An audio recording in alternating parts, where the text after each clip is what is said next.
Hey everyone, Tracy here with Create Your Future. And today I'm here with another success story to share with you from one of my clients. And before we jump in, I do want to remind you that we're doing a giveaway.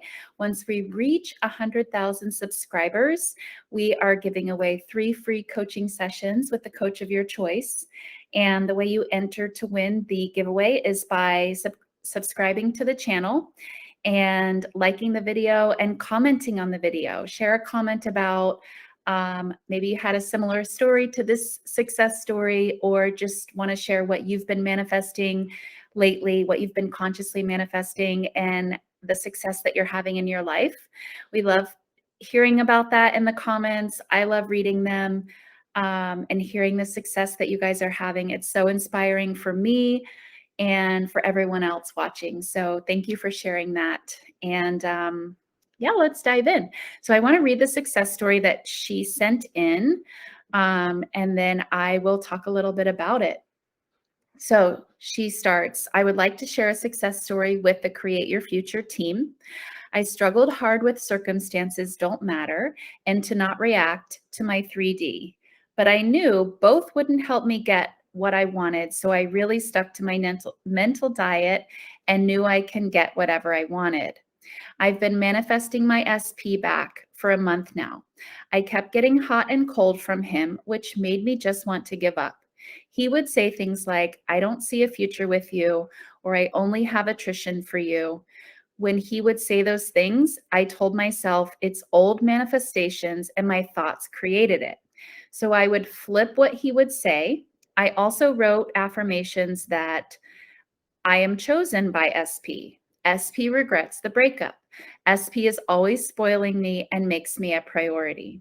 A few nights ago, again, he said, I don't want to lead you on, which hurt at first, but then I got right to my mental diet, flipping all my negative thoughts. That same night, I got a message from him asking if I wanted to go to Florida for his birthday weekend, and he would pay for my flight and hotel. Wow. There has been so many times I wanted to give up. I'd cry and just say this isn't working, but I never sat for hours with those feelings. I would accept them and move on and do things that made me feel good. Also did things that distracted me from the situation. It's been 6 months since we broke up and the hot and cold behavior, but I finally know how important my mental diet is and to keep my thoughts in check. Thank you again, Create Your Future team. I'll send a photo after our trip. Amazing. Awesome. So the biggest thing I want to highlight here is her not allowing what her SP said to dictate her feelings. In the moment when we hear things that we don't prefer from another person, that's one of the hardest things to not really accept as true, right? Because again, it's another person saying things to us. So I really love how she would just remind herself in that very moment, no, my thoughts created this. This is an old thought being made manifest. And she didn't let it affect what she was committed to seeing and creating in her 3D reality. And this is exactly how you transition out of patterns, out of cycles, is in the moment you need to remind yourself what the 3D circumstance is, what this thing that the person is saying actually is. It's a reflection of your own past thoughts and beliefs, insecurities, fears, doubts. That's all it is. And when you try to figure out reasons why they're saying it, reasons other than that, we're just adding on layers to the circumstance that we have to later work ourselves out from under. So that's, again, in her story, that's not what she did. She simply accepted, nope, this is just showing up because I focused on it in the past. I don't believe this is true. Here's what I now believe.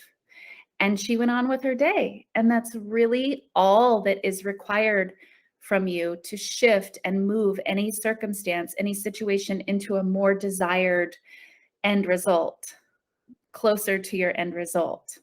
So she did an amazing job with that. And this goes back to something that I talk to my clients about a lot as well, which is it's not enough just to do your intentions, right? Yes, we have to do intentions. Yes, we have to watch our mental diet.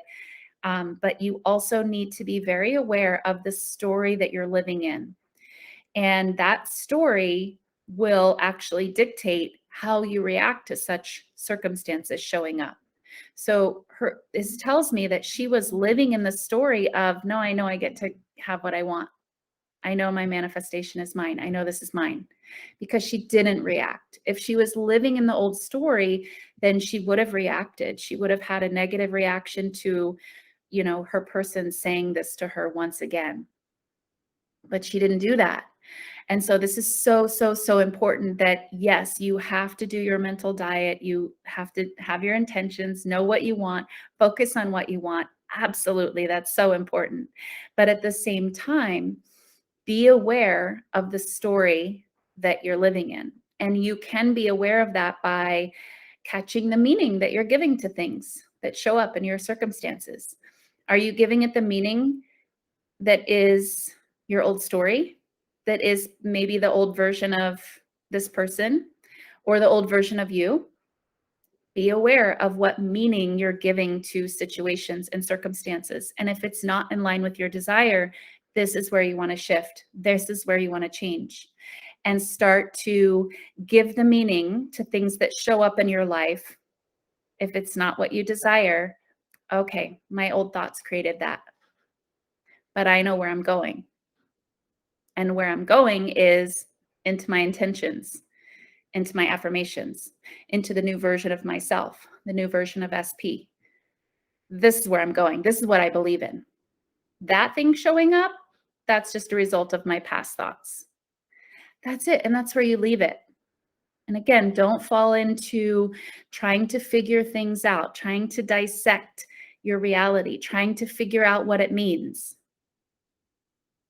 This is a common trap, a pitfall that I see people fall into. I don't want to say it's a trap, because it's not like it's easy to sort of get out of it, but you have to first be aware of it. You have to first be aware of what's happening. You have to be conscious of what's happening, because when you're conscious of what's happening, when you become conscious of assigning meaning according to your old story, that's the moment that you can also change it. So it has to first, the awareness has to come first. The consciousness of, oh, yeah, I was doing that. Okay, hold on, let me change it. That can come after that. So be aware, notice if you are observing things in your circumstances and giving it a meaning based on your past experience, your old story. And again, the moment you can recognize that you did that, that's when you can really make a shift. And when you stop giving it the meaning from your old story is going to stop showing up. Your old story is going to stop showing up, because that old story only gets perpetuated when we keep sort of like dragging it forward with us into our future, into our current circumstances. But again, if it's not something that you prefer, leave it in the past. Just leave it back there. It has no impact on your future unless you say it does, unless you give it that power. So I hope this was helpful for you guys. Again, I'm so proud of this client, the movement and the success that she got. I love it. I love sharing it with you guys. I hope you found it inspiring. I am available for one-on-one coaching. If you would like to book a session with me, you can find the link in the description below. I am available for one-on-one coaching at this time. I also have a course all about how to become a conscious creator, manifest anything that you desire in your life. You can also find the link for that course in the description down below. I've been getting tons of amazing feedback from you guys that have taken the course and seen such amazing results in your life. So I love hearing about that as well. And that's it for today. I hope you guys enjoyed it, and I'll see you in the next one. Bye.